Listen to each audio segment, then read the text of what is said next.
বনদস্যুদের দাপটে অতিষ্ঠ এখন উত্তরের আগর চাষিরা। নির্জনতার সুযোগকে কাজে লাগিয়ে প্রতিনিয়ত চলছে আগর গাছ চুরি। এতে করে মাথায় হাত পড়ছে আগর চাষিদের। এমনটা এবার দেখা গেল ধর্মনগরের পূর্ব লালছড়া এলাকায়। গত 2 বছরে বনদস্যুরা স্থানীয় এক আগর চাষির আগর বাগান থেকে কেটে নিল 16টি গাছ। এতে করে ব্যাপক আর্থিক ক্ষতির সম্মুখীন আগর চাষি কালাম মিয়া।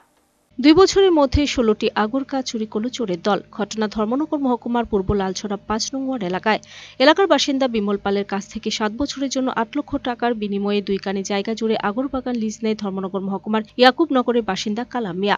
আগর ব্যবসায়ী কালাম জানান, এই বাগান নেওয়ার 2 বছরের মধ্যে গত বছর 6টি আগর গাছ চুরি হয়েছে, এবছর 10টি আগর গাছ চুরি হয়েছে। যদি এভাবে আগর বাগান থেকে আগর গাছ চুরি হয়ে থাকে তাহলে আগর ব্যবসায়ীরা কিভাবে ব্যবসা করবে?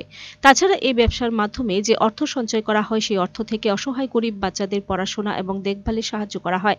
এই আগর চাষের উপরে নির্ভরশীল পরিবারের লোকজন। আগর ব্যবসায়ী কালাম আরো জানান যে যদি সকল আগর ব্যবসায়ী একসাথে মিলিত হলে চোরদের বিরুদ্ধে ব্যবস্থা নেওয়া সম্ভব। এই বাগান ছাড়াও ধর্মনগর থানা এলাকায় আরো 16টি আগর বাগান রয়েছে। অন্যত্র থাকা আগর বাগানগুলি থেকে এখনো একটিও গাছ চুরি হয়নি। তাহলে কেন কদমতলা থানা এলাকার আগর বাগান থেকে আগর গাছ চুরি হয়? এই প্রশ্ন তুলেন কামাল। তার অভিযোগ, কদমতলা থানা এবং স্থানীয় নেতৃত্বদের আগর গাছ চুরি বিষয়ে অবগত করেছেন বাগানের পূর্বতন মালিক বিমল পাল, কিন্তু কোনো লাভ হয়নি। এখন দেখার বিষয় কদমতলা থানার পুলিশ কি ব্যবস্থা নেয় এই আগর গাছ চোরদের বিরুদ্ধে। 1 তারিখ রাত্রে, ঈদের দিন রাত্রে 10টা গাছ চুরি হয়েছে। এর আগের দিন আরেকটা গাছ চুরি হয়েছে।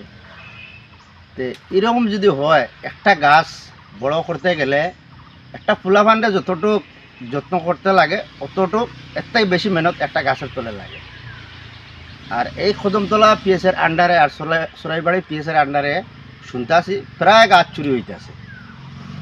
তে আগর ব্যবসায়ী সরকারেও হেল্প করতেছে আগর ব্যবসায়ী নড়তে।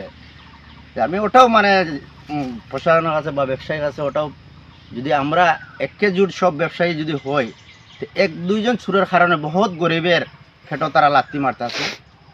2 নম্বর কথা হয়েছে গিয়া, দেখেন একটা গরিব মানুষ 5-7টা সবাই বাড়িতে, এই লালচড়া এলাকা, জালাইবাড়ি এলাকা, গরিব এলাকা, সবার বাড়িতে আগর গাছ আছে। 2টা 4টা 5টা 10টা 20টা 50টা আছে।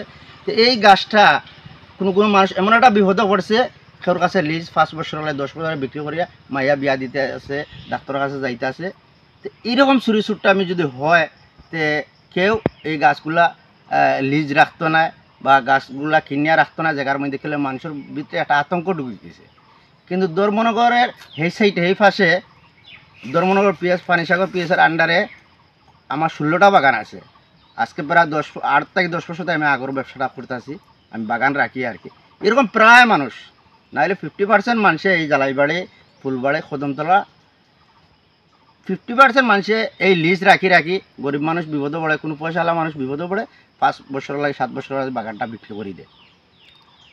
যারা কিনে এরা ইটার তললে কর্ম করে, টাকা পয়সা খরচ করে করিয়া মোটামুটি চলতে আছে। Video report search India TNN।